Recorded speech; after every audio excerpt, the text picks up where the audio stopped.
As I said, this is the 18th year that we've been doing these talks, and it's a collaboration between Strake Nature. And Strake Nature is the leading specialist natural history publisher in Southern Africa, associated with the best-selling and most highly regarded field guides in the region.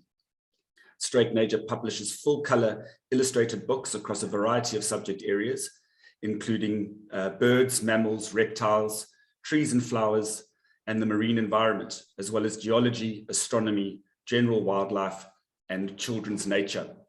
Belinda will be putting into the comment section a link to, they're running a Green Friday special, which is allowing, when you order any 2 books, you get a 35% off, as well as free delivery over 400 Rand. And then obviously in association with Room to Grow, I'm Brett Chilcott, I'm the owner of Room to Grow. We're an exterior design and project management company that's been creating and designing outdoor living spaces in and around Cape Town since 2002. We offer a complete suite of landscape design, construction, and associated exterior design elements from our design center. And you can look it up on roomtogrow.co.za or follow us on Facebook or Instagram. And then it's my pleasure today to introduce Leon Klug. Leon is an international landscape designer representing Africa on the show garden stages across the world. He was brought up in the Lowveld Botanical Gardens and went on to study landscape design in Jerusalem, Israel, and then moved to the Comores, where he designed the private gardens, estate gardens for the SNIE International. He returned to South Africa and opened Fever Tree Nursery in Nelspruit. He has designed and constructed gardens for Disney, the United Nations, the Botanical Gardens in Korea, France, and Australia, and has won many, many awards. He has achieved gold for his design for the Kirstenbosch stand at the Royal Chelsea Flower Show twice. And we're really excited to hear about the Sterrekopje Gardens in Franschhoek. And over to you, Leon. Thank you so much. Thank you so much.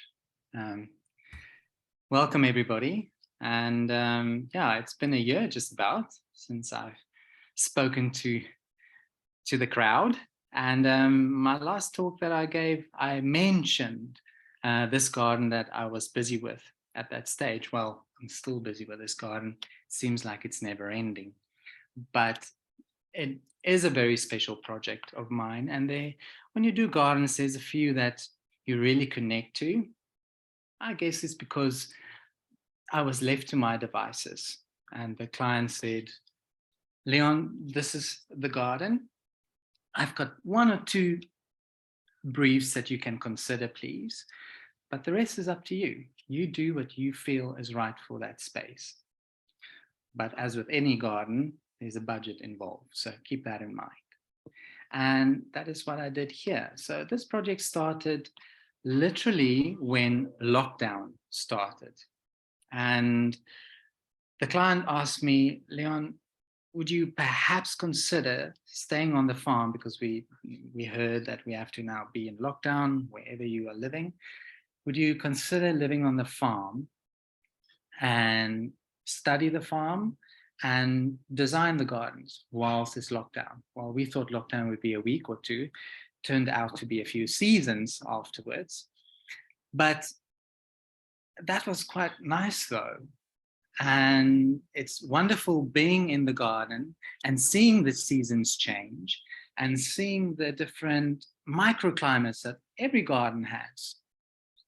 As I said, there were 1 or 2 briefs. One was, it is a farm and it needs to be a working farm because it's going to be a retreat, a soulful retreat where you come to rectify your inner.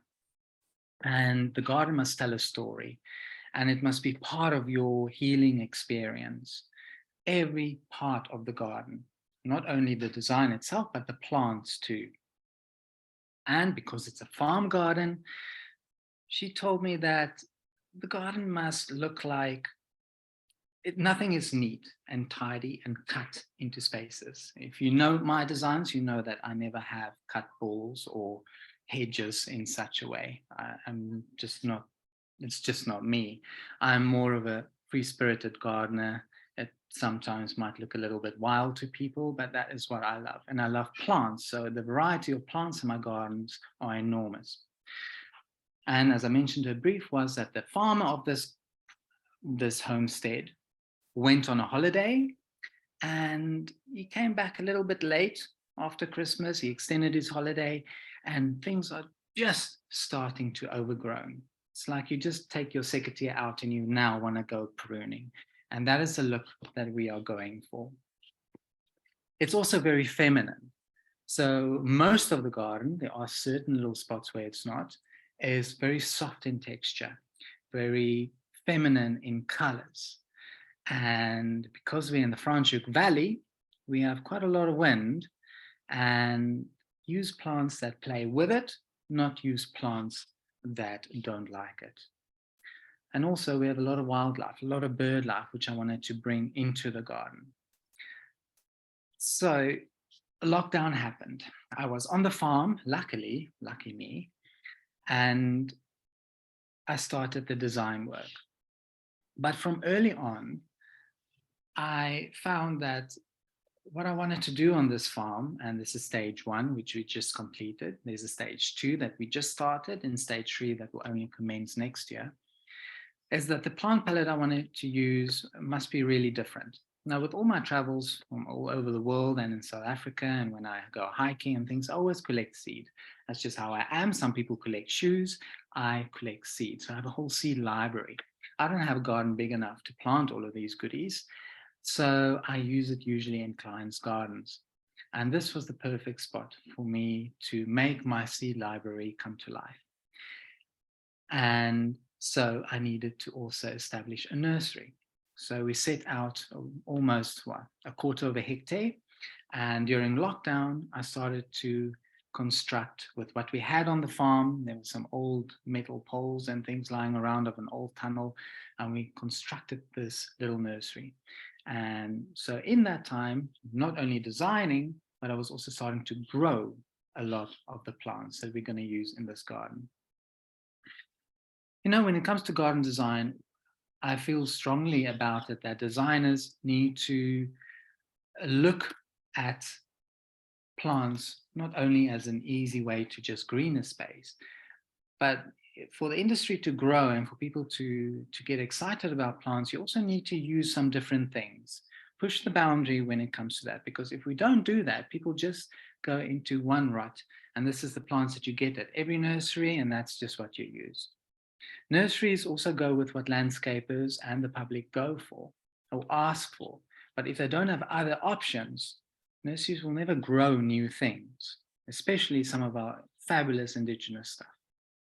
And that is what my mission is also with this garden, but a lot of my other gardens, is to use interesting plants so that I can enhance the variety that there is in wholesale nurseries, and also make it exciting for people when they visit nurseries. I know when I was visiting nurseries a lot, you're always looking for all the new goodies, right? And that's what nurseries should do, and landscapers like me should promote it. Now, this is the team that was on the farm. So on the left with the long hair, it's Tristan Voetberg. I think a lot of you know him. He's really good at indigenous plants. If you don't, follow him on Instagram, because he, with me, go and look for incredibly beautiful indigenous flora in the veld and showcase it. And then I had an exchange student at that time, and he was also locked down here with us. So he helped us building some of the work, and then obviously me. This is the nursery that we started. So we're quite bevoorreg in plain Afrikaans to be able to establish a nursery and grow plants. We had enough water, we had enough soil, land, and we were essential workers at that time. So I could pop into Agrimark and quickly go and get a pipe and all of those kind of things, because we are on a farm. Here we are constructing a tunnel and start sowing seeds. Those seeds that you see there, those are not my seed library seeds. Those are some of my Agrimark seeds, but you know, when there's a nice packet of new seeds, I always buy it. And here we're starting with all our new little goodies. And it's in a short amount of time, plants started to flourish. And that was the first stage of this garden, is starting to build my paint palette in the nursery, and then work from there, because I had the time. Usually you don't have the time when it comes to establishing gardens. and the nursery grew rapidly. So like every woman's clothes cupboard, it's never enough space, and everything I have needed to go in. And then we started to clear the space. It was a dirty farm. Nothing, the previous farm owner believed in spraying everything. So all the weeds, everything on that farm was sprayed. So the soil was in such bad condition. Everything was overgrown. Here I'm cutting on the left-hand side. You'll see the olive trees on the farm. I'm cutting right down, no leaves yet. One thing that the client was living in Europe at that time. So quite a shock for them to see me cutting down all the olive trees, but you can't have them so high and big. How are you going to harvest? And they get a lot more character, like those ones in the Mediterranean and in Spain and in Israel, where they're like compact and thick branched at the bottom. That's when they're really beautiful. And that's what I started to create here. And got diggers and dug out all of these invasive old syringa trees and horrible things, to loosen the soil and start working back into the soil, but also taking everything that we're cutting over months, which we were staying there, and starting to create our own compost to enrich the soil, which was so poor. And this is just a little part of the design. It's a little storyline. So on the left-hand side, you see the big swimming dam with a yoga island in the middle, which we had to build. We had places for the donkeys and the pigs and the chickens and the horses, a lavender garden, the Chakra garden flowing into a magnolia lawn and going to indigenous garden, productive gardens. So that was the initial storyline.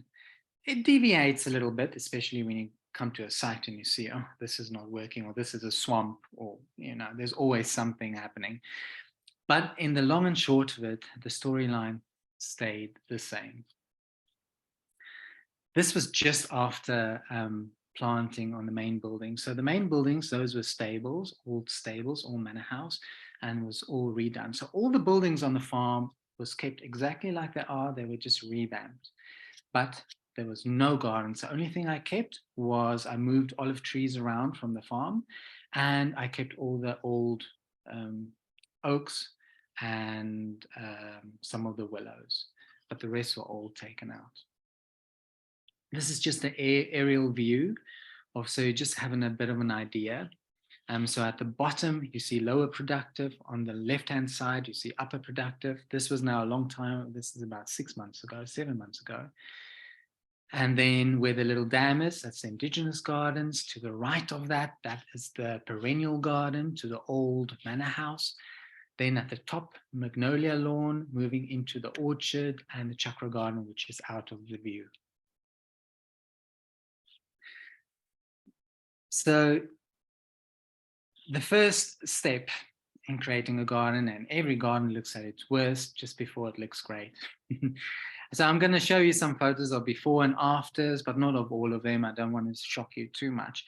But this was what I envisioned as this proper Mediterranean space where you can sit with a big table where the whole family comes and sits together and, you know, talk too loud over lots of food.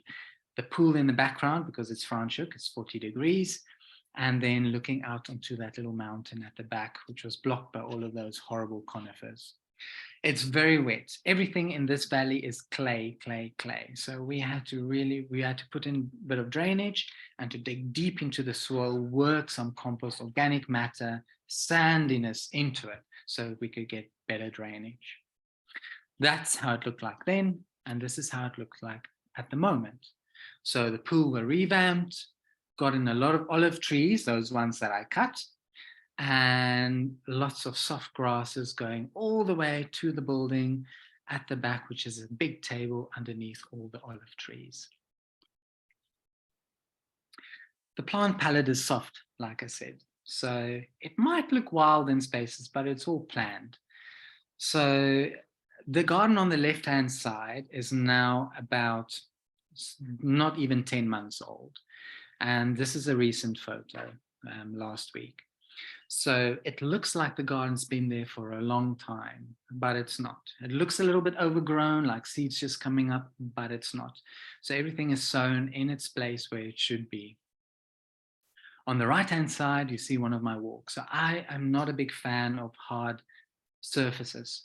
You know, buildings and, you know, on the side, there's always so much construction. There's enough hard elements, enough architecture.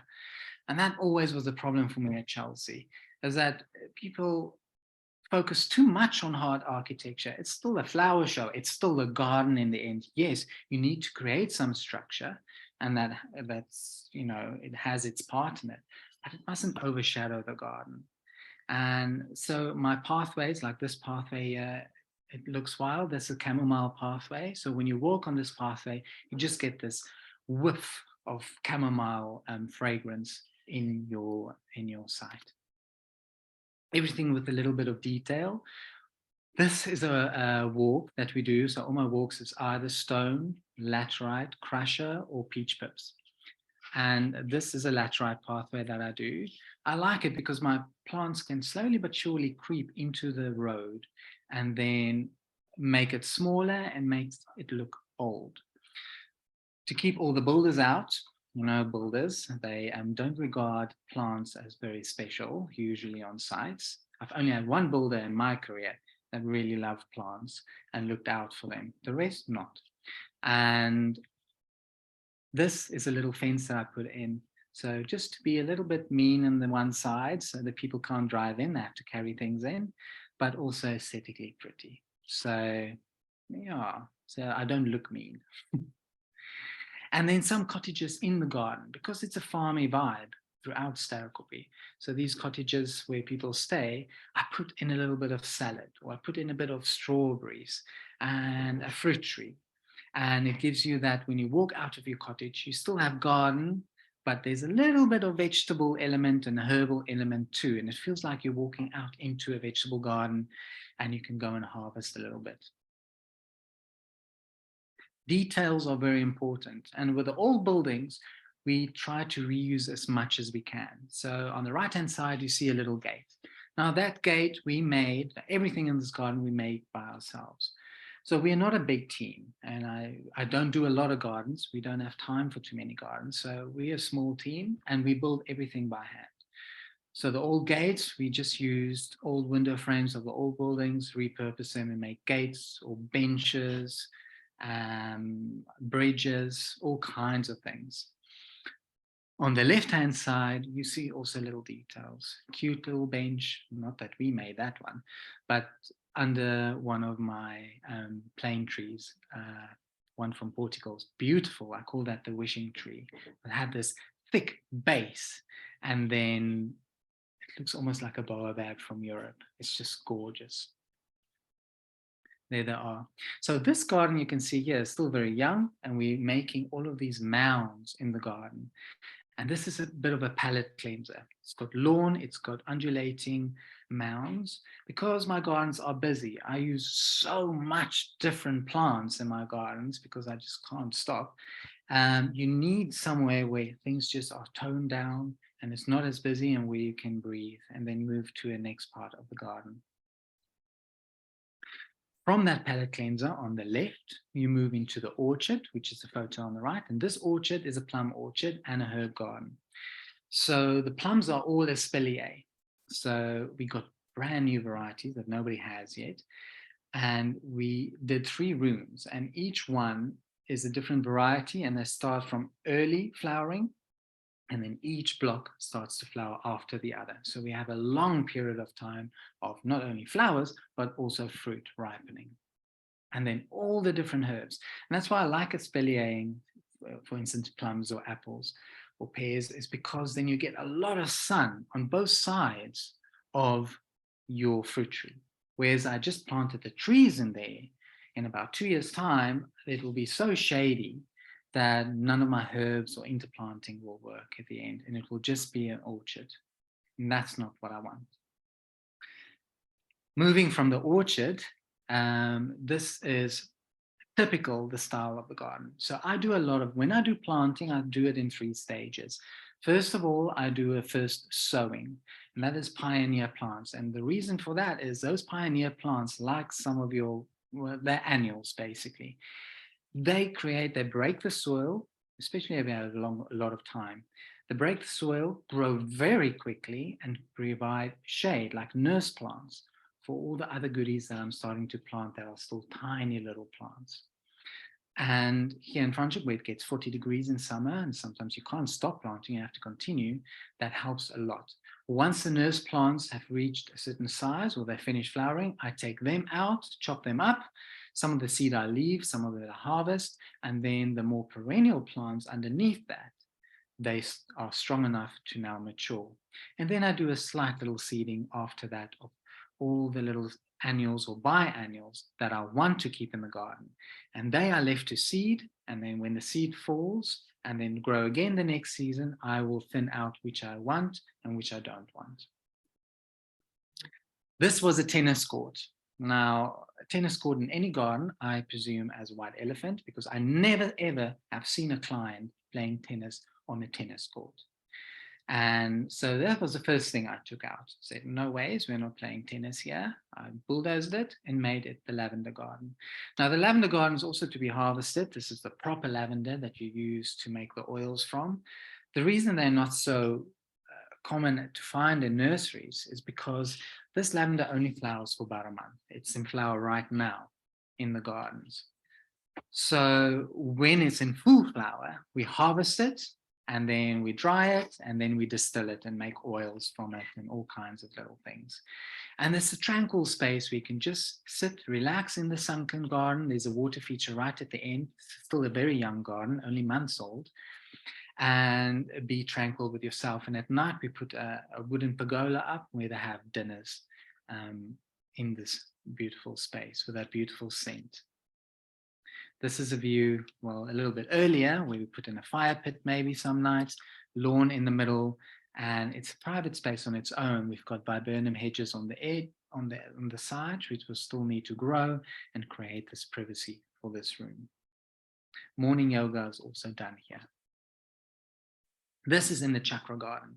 Now I'm just going to flick to the front. Yes, I'm in the Chakra slides. So the Chakra garden is a big meadow. And this meadow was an old horse paddock, horrible little thing.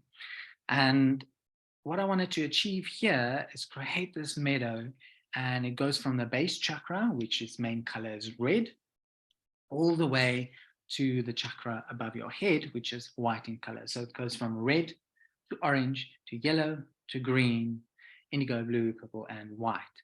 And it needs to be a journey in this meadow, but I don't want the colors to scream Disney. It must be a very subtle change in color. The pathway must be hidden between all the grasses that I have so that you actually don't know where you're walking. There's a little stream that flows right in the middle of it, and it esses through it, and that is your spine. It represents the spine of the body. And then each room of the chakra garden is done by stone, these dry packed stone walls that we did with a big stone in the middle as a seating, everything more organic. And all of those stone we dug out of the garden when we prepped the soil. This is at the base where you move from a purpley color into the white garden. And you can see my pathways also change. It's more organic. So this is a bit more of a gravel pathway, and then it moves into stone. And the pathway also changes its personality as you flow through the garden. But as with the meadow, and that's what's so exciting when you visit the Drakensberg or all of these Dahlstrom, those areas, is that the meadows continuously change. And that is in the back of my mind every time I do a garden, especially for a client with a retreat or a hotel or that wants to maximize on the expense that they're having on creating a garden, is that the photos need to speak 1,000 words, and the photos need to change every time the client visits. I don't want them to come and see the same old thing every time.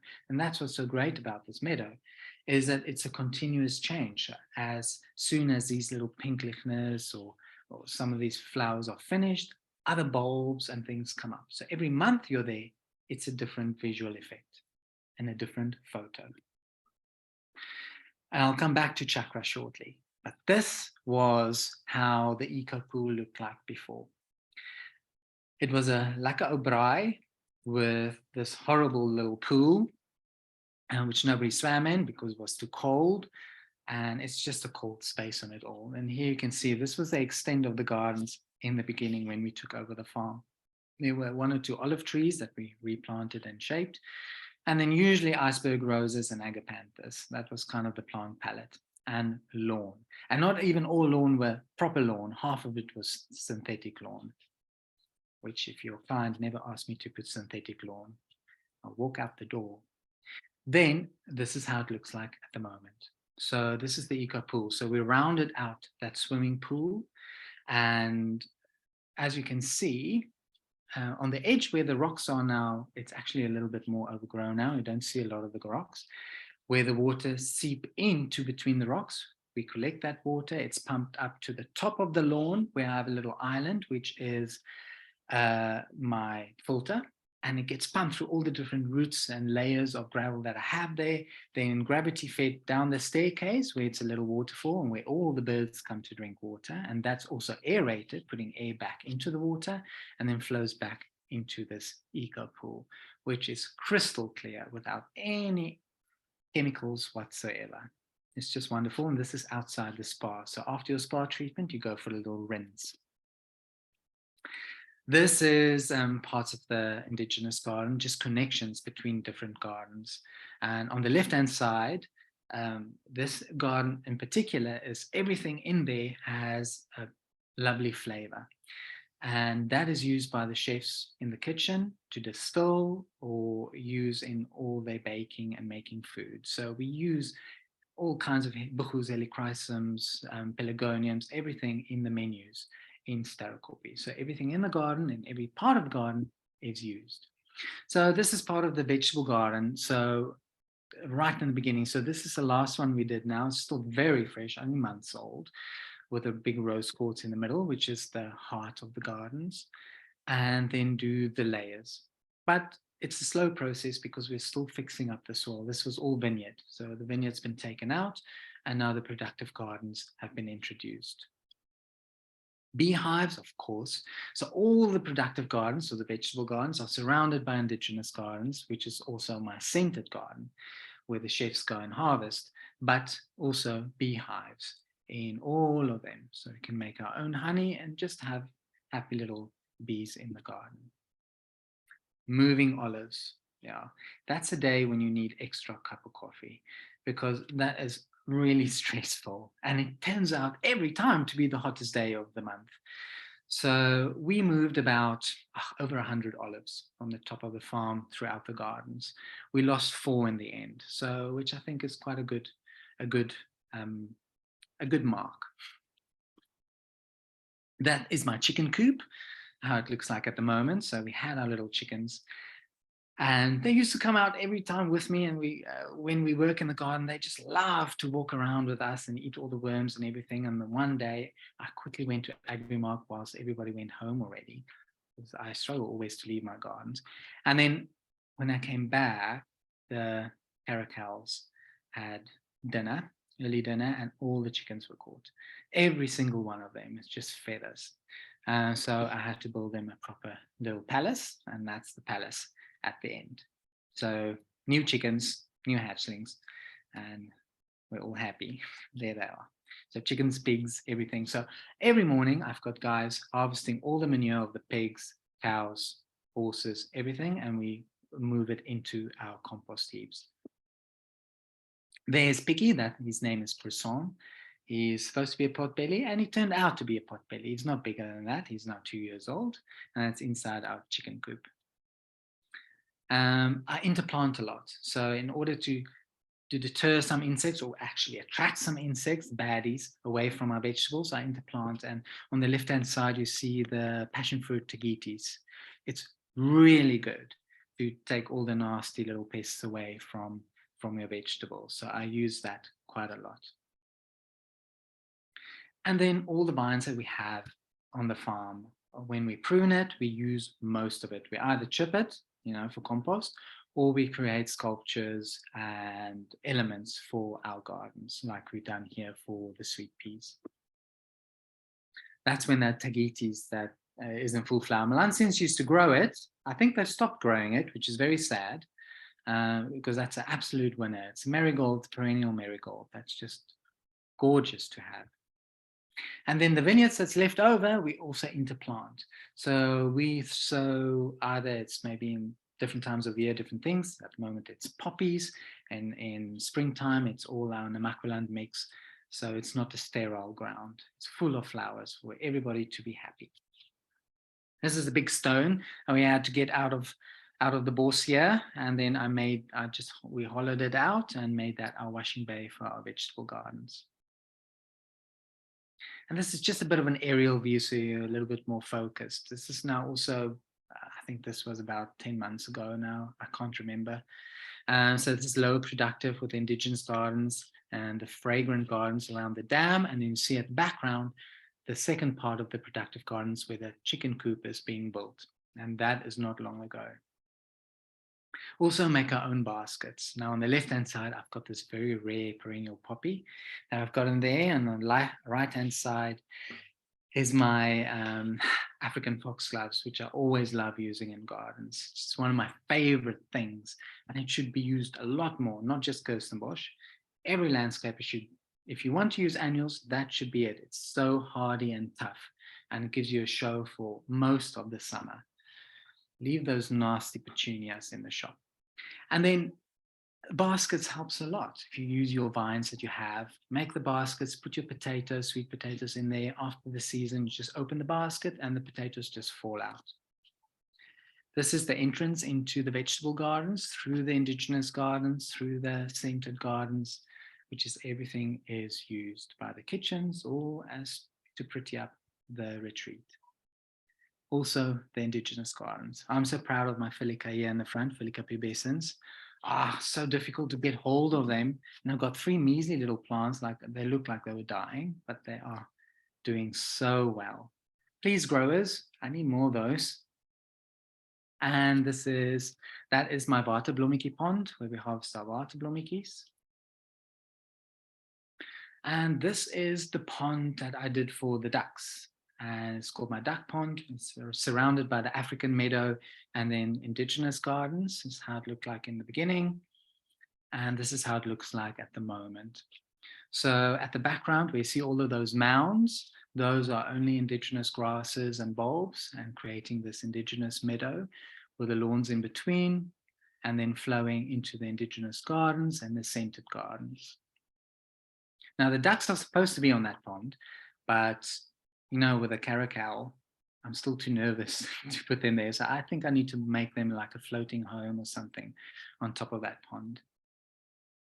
And this is how it looks like. It's really pretty. It's very soft in style. And the reason I did the mounds there, first of all, is to create some height for my dioramas, but also to create privacy in a sense. I don't want you to walk through the garden and see everything. I want you to be forced to walk through the garden, to go and have a look. What's behind that hill? What's behind that corner? So there's a continuous surprise throughout the garden. And yeah, just like a show of indigenous color and soft in nature. And this is one of my favorite plants. Now, I love using them in my gardens. Here's a photo here with Tristan, my assistant. So this is Kniphofia multiflora. Now, it's just one of my favorite waterside plants to use, and it grows there from Dahlstrom onto the Drakensberg. And it's the world's biggest red hot poker. So the world's largest Kniphofia multiflora. And this should be used a lot more in gardens and should be grown a lot more by growers. Because in Europe and in the Northern Hemisphere, at Chelsea, you see it a lot, they use the foxtail lilies to create these beautiful architectural flames in the gardens. And this is exactly what our local Kniphofia multiflora does. Even better so, and get to 2.5 meters high. That's extraordinary. What a show in a garden. So one of my favorite indigenous plants to use. Where to buy it? I grow my own. I don't know where to buy it. And then when things are dry, we always use things. We don't throw things away.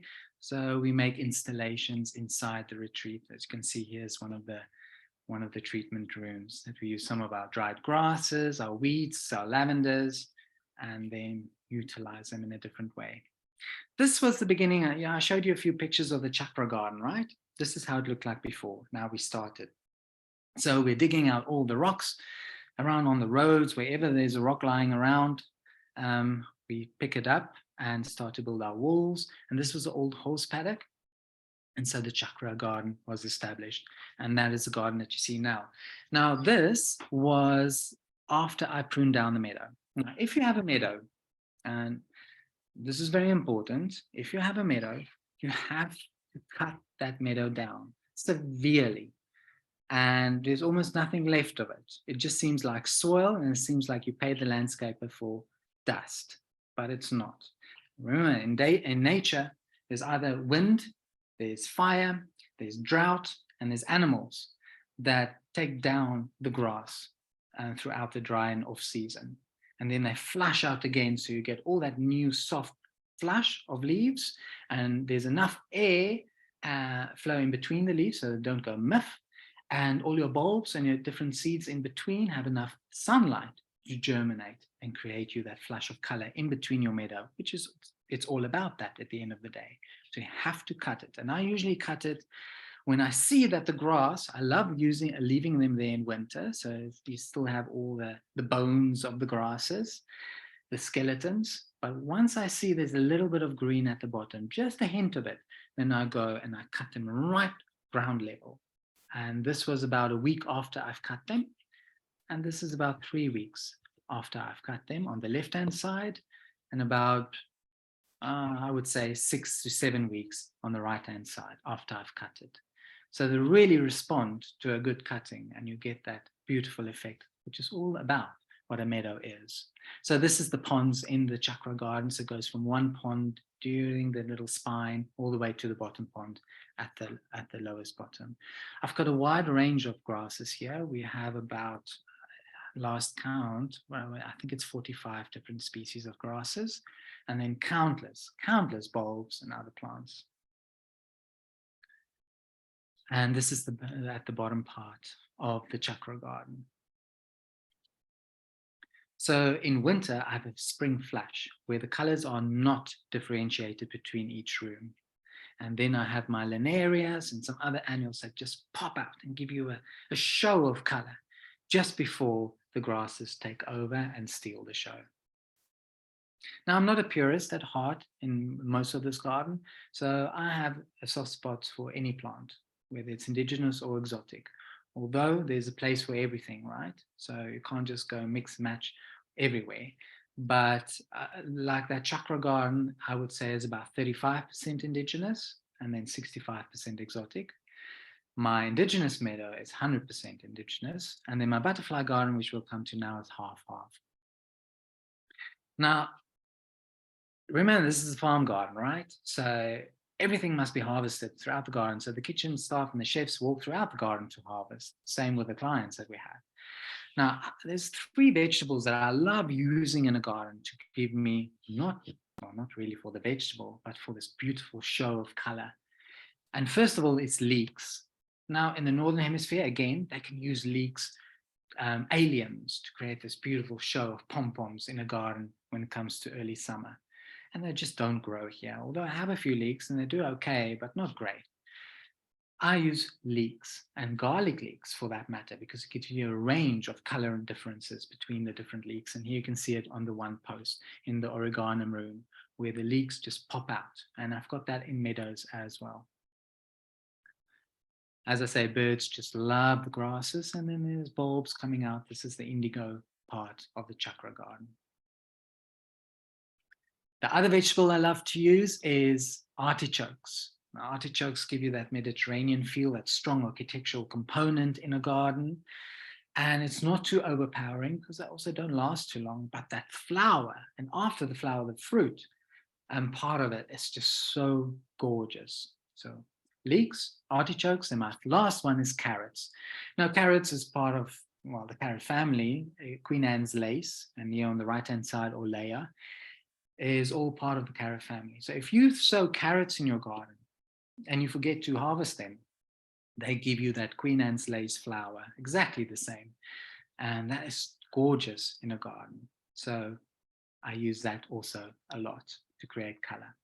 This is the green part of the Chakra garden, where I've got lots of these green gladiolus popping through the meadow. I love my weeping mulberries, because it gives you almost a curtain effect, like on stage, when the stage is just about to open and they lift the curtains. That's what these weeping mulberries do. And this is the entrance to the plum orchard.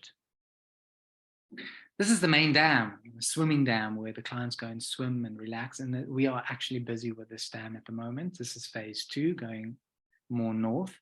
And we had to clean this dam. It was all silted up. It was full of invasive weeds. And we created an island in the middle as our yoga deck. And then we are now busy planting all the sides of this beautiful dam, which is going to be our walk of contemplation all around. This was doing the island.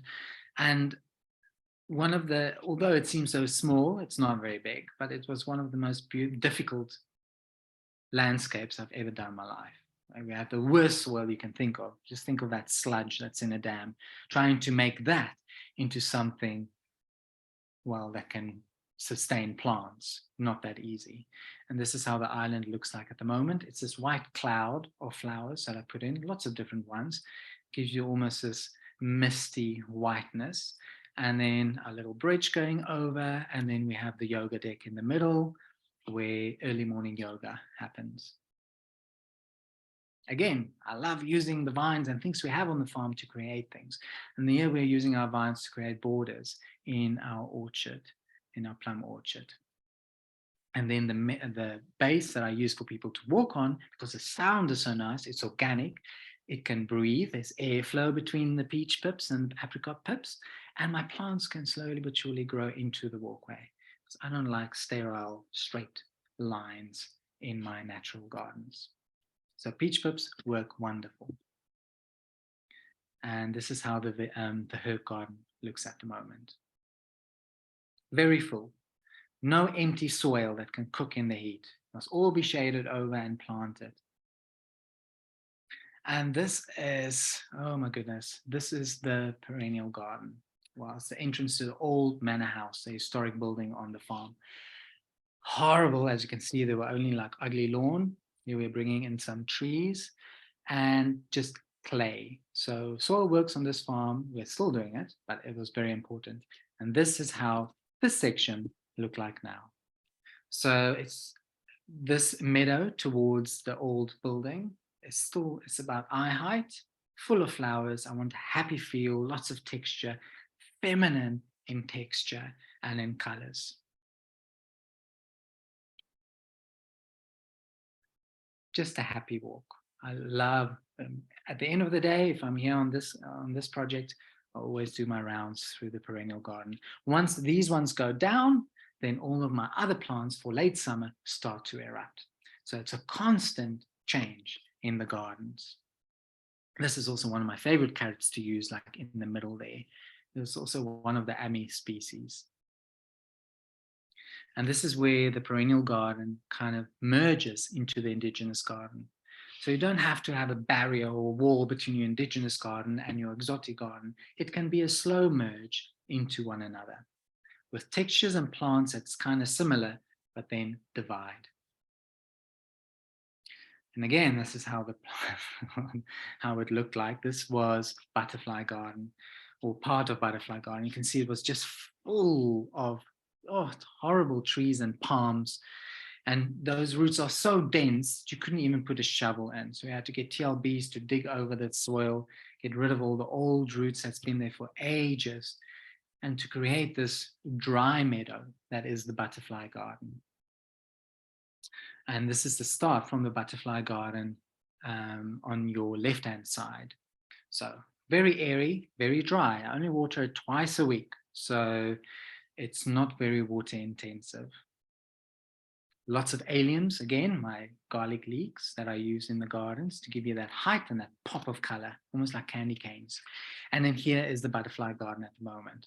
So that horrible picture that you saw there, we're digging out all those roots and things. This is the feel and look that we have at the moment. So there's Sterrekopje, which is the name of the farm in the background, that little mountain. And that is the, how can I say, the hero of the shot.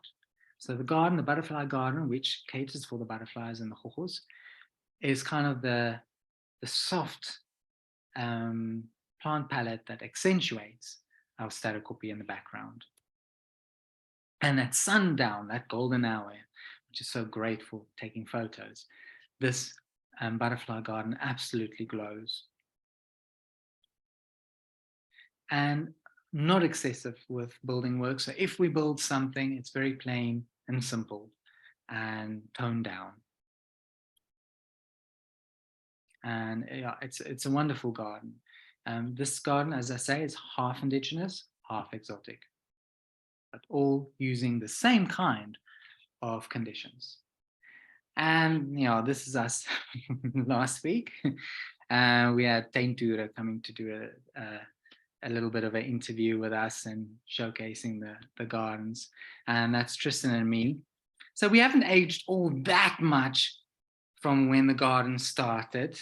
So it was a fun experience, and it's still a work in progress. And it was a very special garden, a garden that I'll still be involved with for long in the future.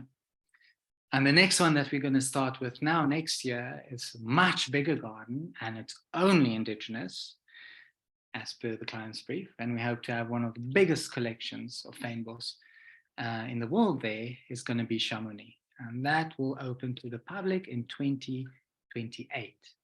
So that is our next little project. Thank you so much, and I really hope you enjoyed and you learned something from the talk, and you can maybe add a little bit of my planting palette in the back of your garden if you so wish. Thank you so much. Wow. What can I say, Leon? That was unbelievably inspiring and a visual feast for the eyes. Just such an unbelievable transformation. And I can just, the hard work that must have gone into all of that, and the long hours and the thought and the care and dedication of your team and the maintenance is phenomenal. It really just is something quite special. Thank you so much. Congratulations to the winners of the pop quizzes. Those are in there. I'm going to go on to Leon, if you wouldn't mind. I'm going to go on to the questions now, and I'm going to just, there's some that are similar, so I'll paraphrase and sort of get them sort of together in an order, but we'll just work our way through them and take them one by one, and we can get answers. Let me just get my, where is my Q&A now?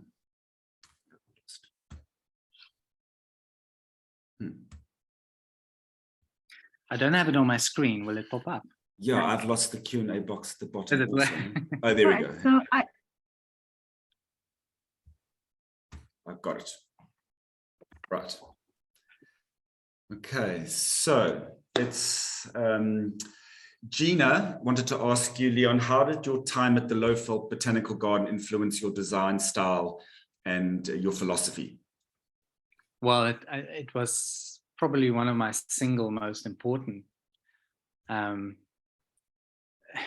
experiences when it came to my career, because I mean, I had the opportunity, my dad being the curator there, to go and hike with all the botsog groups and the orchid groups into the meadows looking for orchids.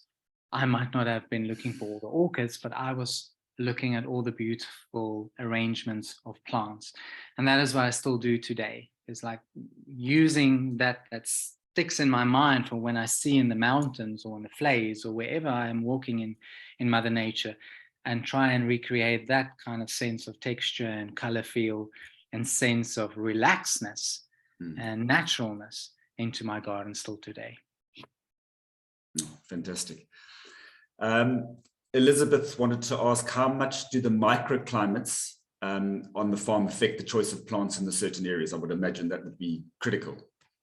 Enormous. Yeah, we have some very clay areas, which is where a lot of the fynbos of the Franschhoek area I place there. Some of it you just can't fix to what you want. You just have to play with what you're given for various reasons. And then there are places where it's really wet throughout the year, where a little spring comes out, or where it's very cold, or where it's very moist, or where it's very dark. And that creates little areas of interest in the garden, which those are things that you don't know in advance. So if you just do a design for a client, give it to them, and then go to site, you don't know. But like I said, I was lucky here. I stayed there for a long time. I could experience those places and use plants to work with that. Yeah, fantastic. It shows. And then more, this is not so much of a comment, more a question, more of a comment. So Marguerite was just saying, she said the amazing use of reuse of materials is very impressive. And the softness of the areas she'll definitely try to sort of use in her drought-stricken areas. She loves the grasses and likes this idea and needs to hear more about the philosophy that is often preserved for new gardeners, and it should excite the young gardeners. And she wanted to have your comment. Do you think that this is something that should be pushed more? Do you think this is something we need to be more conscious of, teaching the new up and coming gardeners? Yeah, I think so. Yeah, and you can do it in a lot of different ways. So first of all is, like I said, is bringing in new plants into the space. Like I said, a fashion house always brings new things in, and we have to do that with our plant palettes too, and it keeps things interesting. And we also need a lot of platforms where it is visually shown and make new designers excited. And unfortunately, that is where places like, I personally feel like Sali and Sana lacks, because I don't get inspired by what they are showing, the new and young designers. There should be a platform where they're saying, this is new, this is a new plant, look at this one, look at a combination of this. That's the only way. Because a lot of people are not as fortunate as I was to grow up in nature or in a botanical garden and see it for myself. You have to be exposed to it. And that is why organizations like that also have a role to play. And me too, and a lot of us, in making new designers excited. But also talks like this, I think it opens eyes to new possibilities, because sometimes you're a little bit stressed. You have this idea in your mind for the client, but you think, oh my goodness, maybe this is pushing the envelope a little bit too far. Maybe it's too far reach for the client and they're just going to say no and go for somebody else. And you need to build up confidence. And the way to have that confidence is to look at talks like this or see it in real life, and then portray it and do your own spin on it. 100% agree. And then there's a lot of questions about the grasses. So I'm going to try and group them together in a way that you can answer in one go. So there's, Elizabeth was asking about, you mentioned the use of soft grasses. Are these grasses indigenous, and what percentage of the grass was made up by indigenous species? Di was asking, did you use endemic grasses? Then there was another one here around the pond. What is, from Carly was asking, what is that fabulous fluffy pink grass? And Carly, with the fabby grass around the circular pond. And then we'll do that separate. Yeah, so I think that sort of groups the questions of the grasses. Okay, so grasses. So that's my big love. And as I say, I'm not a purist at heart completely. I do mix and match things to get the maximum out of the picture I'm painting. So I would say that my grass palette in this specific garden, in other gardens it's different, sometimes it's only indigenous, but this one would be half-half. Now, to find all of these indigenous, you can get some of the exotic grasses, no problem, but to find some of the indigenous ones is really difficult. So some of them I could buy and I could get, and some of them I had to just harvest seeds myself next to the highway, or and grow them myself. And that is what I did with a lot of them. Now, there are a few that are die-hard, easy ones to use in a garden that can take most of the soil conditions. And that pink fluffy one is Melinus naviglumus. So be careful not to use the Natal red top. That's also a Melinus, that's Melinus repens. And that one is just an annual. It's wonderful, beautiful. If you just want an annual effect, great, use it. It gives you more of a white tinge to it, but when the fluff comes out, it's beautifully red. This one is naviglumus. It has that pink fluff to it. It's a perennial. It has a grayer leaf to it. It's really, really tough, but it doesn't want to go bone dry, and also loves a nice cut down. They come from the Drakensberg. Another one to use is if you want that very soft, wheaty color that you saw a lot in the garden, I use quite a few different types of Aristida. Now, Aristida is called Congorni grass and it grows there in Malmö. Oh, it's so widespread, actually. And it's such a tough one. But when you use Aristida, far apart, don't use them too closely. If grasses touch one another, like overlap too much, unlike your irrigation, then they become lanky and they start to flop. And that you don't want. You want grasses to have their own visual space, and when wind blows, the whole grass can move. But when they touch and interlock into one another, they don't move, and they become a messy business and becomes like a floppy business. So Aristida, and there are different types of Aristidas that gives you that soft, wheaty, almost end of the season kind of color look. Then if you want to go more green, indigenous, definitely the Eragrostis. Now, Eragrostis capensis has a very short leaf to it and has this oaty fruit at the bottom, at the top, and that gives you lovely texture. Eragrostis curvula gives you this very soft, fluffy, European-looking ball of softness, and it gives you a long flower stalk, but you can see through it. So that's a really nice one to use. It's also called soetgras. Now, when it comes to local grass in Franschhoek, we don't have a lot. Most of it is sedgy. And to get hold of that is a bit tricky. So I had a few, but I couldn't get a lot. So I use mostly the grasses. But yeah, go to your nursery and just tell them, please, I want more grasses. The thing is why growers also don't grow too many of the grasses is because their lifespan in a bag is very short-lived. So they look very pretty, and then suddenly not that pretty in a bag because they outgrown their bag, whereas other plants don't. So you have to buy it when it's very ugly and small and looks like nothing, and then plant it. I hope that makes sense. Fantastic. That was a great description. Thank you. Then there's, Johan has asked, I think a question that a lot of people have commented on was, obviously it's a lovely transformation, and would it be possible to do visits and organize tours? What is the plan for the garden? Yeah, so at the moment there is none of that yet, but from next year, from next spring, we are going to have, but it will have to be like pre-booked, it will be on their website. We're going to have workshops and a few tours, not a lot of tours, but there will be workshops in the garden where we're going to maybe this month, each month there will be one. This month focus on how to create a meadow, next month how to create a scented garden, the other one on everything that's to do with Sterrekopje Gardens. So there'll be a workshop on that for a limited amount of people, and then garden tours for those people that attend those workshops. So at the moment it's only for people that stay at Sterrekopje as a retreat, but from next spring a bit more open. There we go. So there is potential on the horizon. That's great to hear. Then Gerda has asked us, if you were confronted with a wet site that is close to a nature reserve in the Western Cape, which grasses, sedges, restios would be your dream combination? It does not have to be commercially available, but it does need to be locally indigenous. Quite specific. Yeah. Sure. On the spot. Yeah. There's quite a lot of grasses that can work really well. We have some indigenous Pennisetum, which actually grows there, well, towards the Drakensberg. That is so beautiful. I've used a little bit of them in here, and that is really wonderful. I do love my Wackendorfias. I do love my sea roses.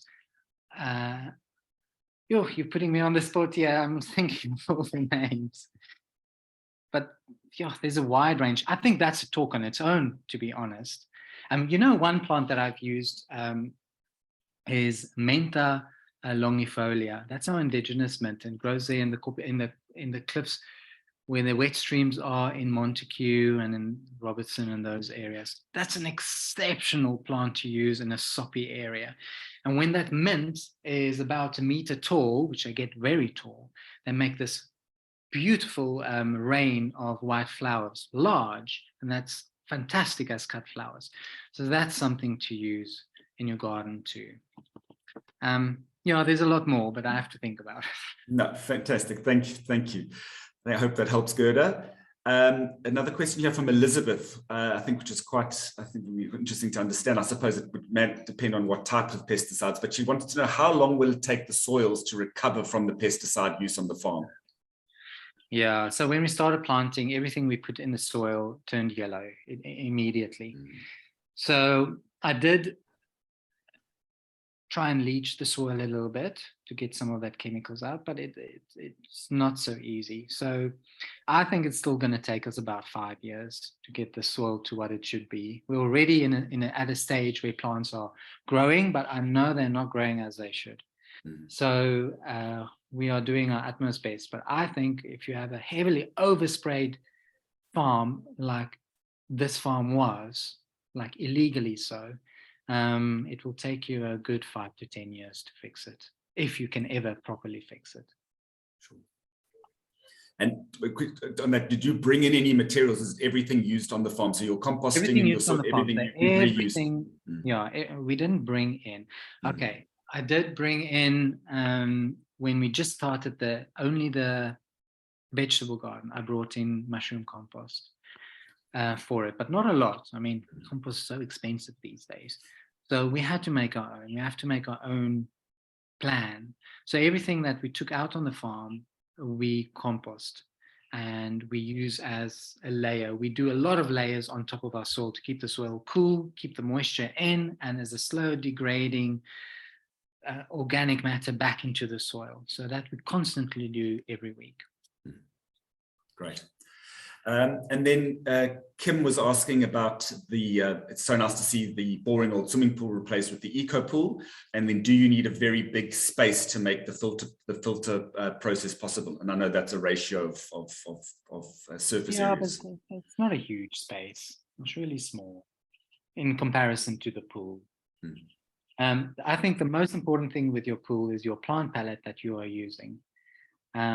You don't go to the nursery and just go and buy nice water plants. You need to have plants that in nature cleans the water and grabs all the nutrients.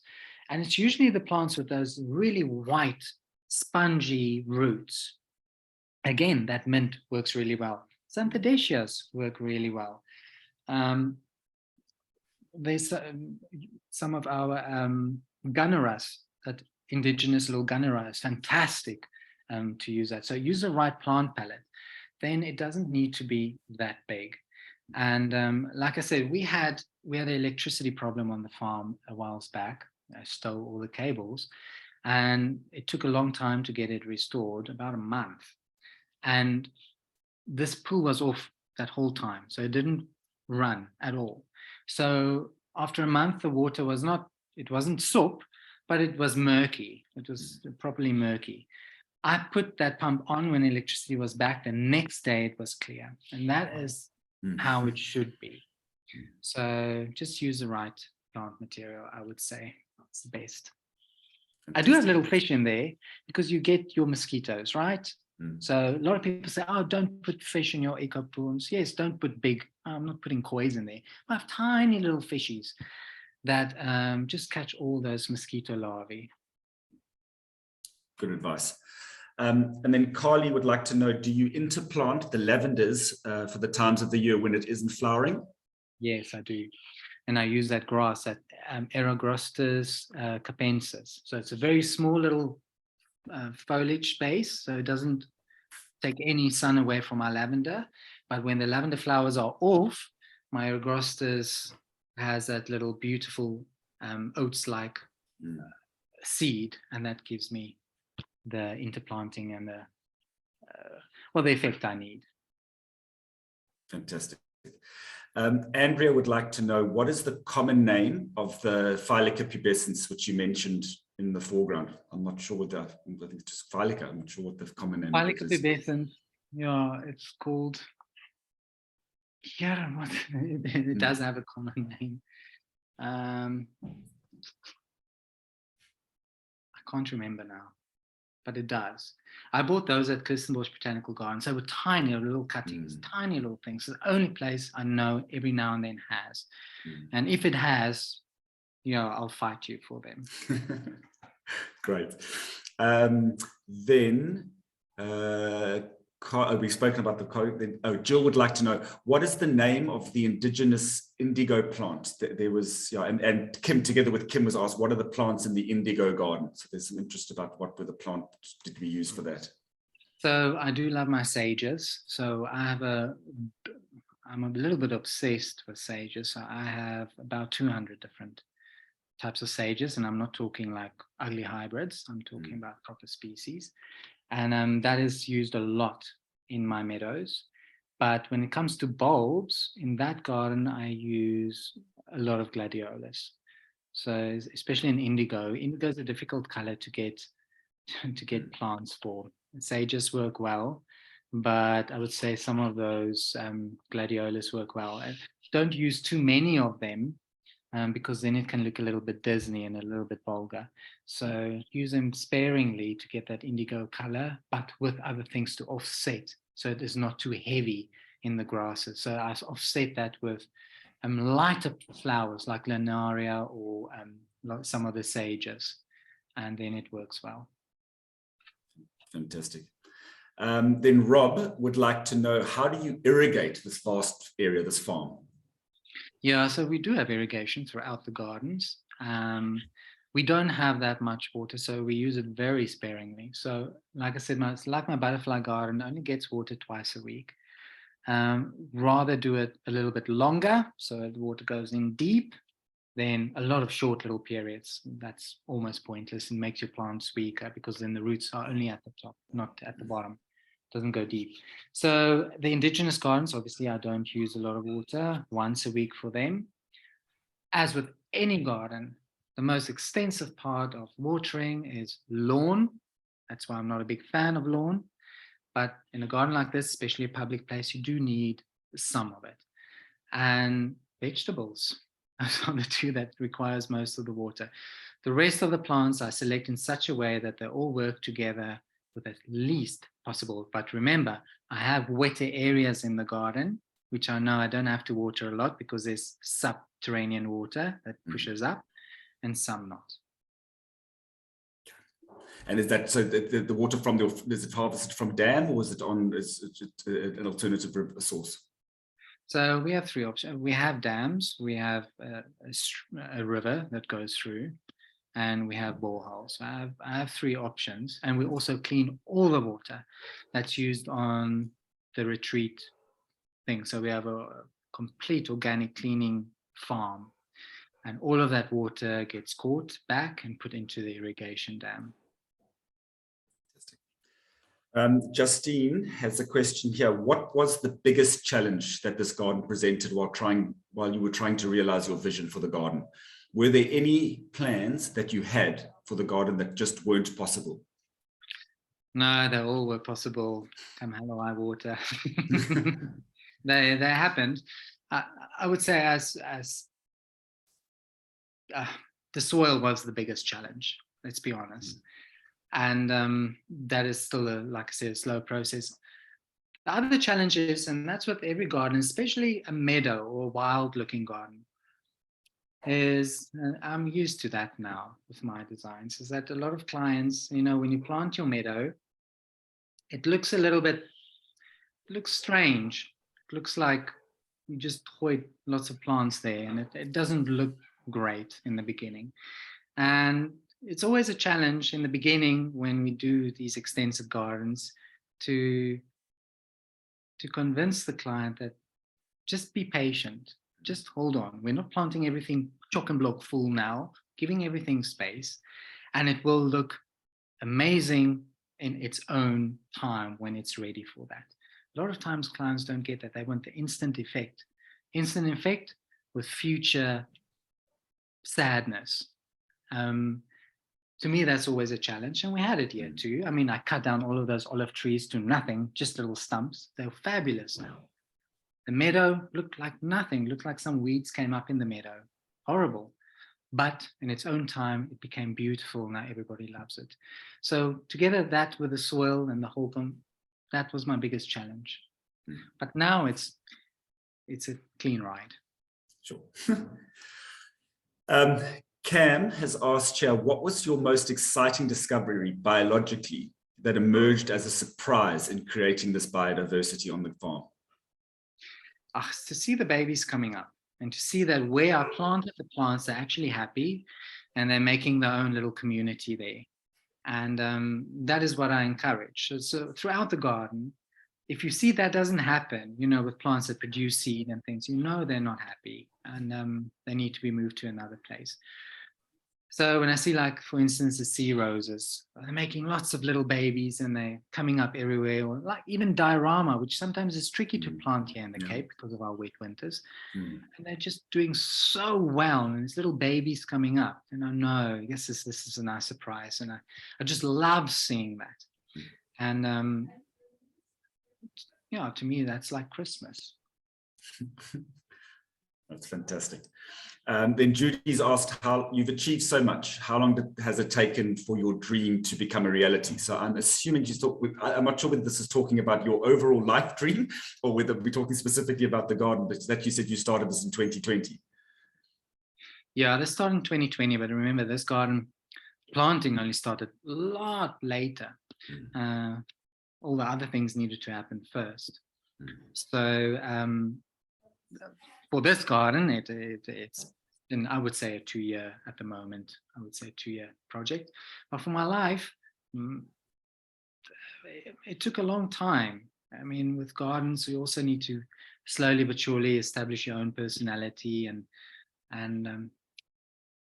so I've been in gardens now for, can't say, it's too much, but a long time. But I'm still growing. I'm still enjoying every second of it. I don't want to do anything else.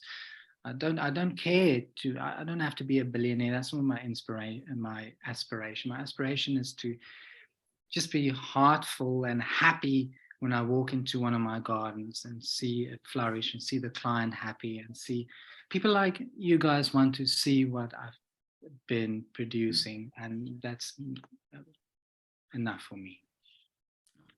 Fantastic. Ken has a question. What are the rarest bird species that frequent the Sterrekopje garden? We are so special. I don't know whether they're rare, probably not, but we have the whistling ducks now. So we've never had them before, and they've colonized the island in the dam, so we're not allowed on it to go anywhere near it. So now we have this whole flock of whistling ducks, and they're nesting there now. So it's just nests everywhere, and you have this beautiful sound of whistles throughout the day. It's just fantastic. And then obviously the owls. We have so many owls in the garden. From about 4 o'clock here, hoo-hoo, and a hoo-hoo from the next oak, and a hoo-hoo from the next oak. So to me, those two are very special. I know there are a lot more, but I'm not so good on all the bird species. Great. Cam has another question. Soil, it starts with a statement and then a question. Soil microbiome is certainly the nitty-gritty to the food web fluid balance. Question, please enlighten on the challenges of the clay soil amendments. Was bone meal used to amend the compaction? My understanding is that the calcium creates a negative positive ion repulsion that pull the clay platelets apart. Yeah. To be honest, I'm a lot more basic than that. So I look at the soil, and it's not going to a lab. I look, smell, touch the soil, and I know with the plant palette that I want to use in that area, because I know where they grow and other conditions. I know what to do with that soil, and usually it's just organic matter that I've put into it, or I do a pioneer planting before it that does a lot of the work for me. So like as for the vegetable gardens, I did a lot of sowing of Phacelia, and I love Phacelia. It's a little soil restorer, and it breaks it down so beautifully, and it's also a cut flower. So use clever plants like that. You can just go to Agrimark and get one of their cover crops and also sow it in there, but use a lot of organic matter. And I don't go to the shop and go and look for specific chemicals and elements to put in the ground. For me, it's all by hand and by smell and by taste and by feel. Great. And then the last question here we've got from Natalie is, which fish are in the eco? Oh, I knew that question would come up. Okay, so it's a closed pool. So I do have a tiny little fish. It's almost like a guppy. It's not an indigenous little fishy, because I don't know where to get the indigenous fish to put in this dam, and most of them are too big. Remember, it's an eco pool. People want to swim in there. So I've got the frogs already to contain what people are scared of it. So I have a small little fish that in winter, I lose about 90% of them. They just die out because the water gets too cold. And then 10% survive, and then they breed again a little bit in summer. So it's just enough. So it's actually just a little guppy that I get, but those plain ones, not those fancy ones, usually ugly little things, but not even a centimeter when I get them at the pet shop. Fantastic. And then, sorry, there's just not a comment here, but I think to Lauren and Danae, I think are asking the Phylocope pubescens, the common name is Sterrekopje or featherhead. Yeah, there we go. Yeah. So that's it, Leon. We've answered all the talks. I mean, all the questions here. Thank you so much. Belinda, are we going to choose winners now, or are they going to be notified? There we go. Thank you, Belinda. Winner of the quiz are there, and then I think Leon, you get put on the spot and choose your two favorite questions. I think the interplanting between the lavender is an interesting question. I didn't think anybody would notice that or would think about that, and that's important. And again, with your lavender, please cut it down. But the interplanting of the lavender, I love that question. And just for giggles, what is the fluffy pink grass? Fantastic. So that gives us Carly for the fluffy pink grasses, and you have to choose again. Those are both Carly's questions. Oh. I'm not biased, I don't know though. Let's see.